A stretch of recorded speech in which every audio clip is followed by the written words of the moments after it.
Il règne sur la planète football depuis 4 ans. Champions du monde et champions d'Europe en titre, les Espagnols vont tenter ce dimanche à Kiev de réussir un triplé inédit en remportant la finale de l'Euro 2012.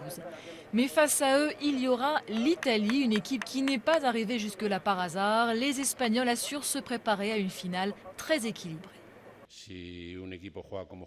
N'importe quelle équipe qui aurait joué aussi bien qu'eux en milieu de terrain aurait atteint la finale. Je pense vraiment qu'ils méritent d'être là. Andrea Pirlo devrait encore être le principal atout de l'équipe d'Italie. Le milieu de terrain de la Nationale a parfaitement rempli son rôle de chef d'orchestre depuis le début de cet Euro. Les Italiens misent aussi sur leurs buteurs, Antonio Cassano et Mario Balotelli, encensés depuis son doublé explosif face à l'Allemagne en demi-finale. Et bien sûr, ils misent aussi sur leur capitaine.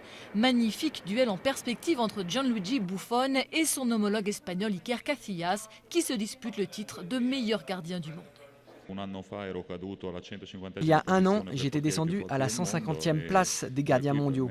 Pour moi, c'est un honneur d'être là. Je suis très heureux de jouer cette finale et j'espère être à la hauteur.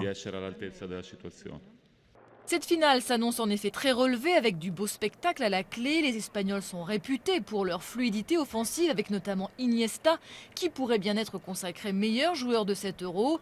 Et les Italiens, eux aussi, désormais, misent sur le jeu. Je suis très content que la tendance dans le football en ce moment soit vraiment de jouer, d'attaquer davantage.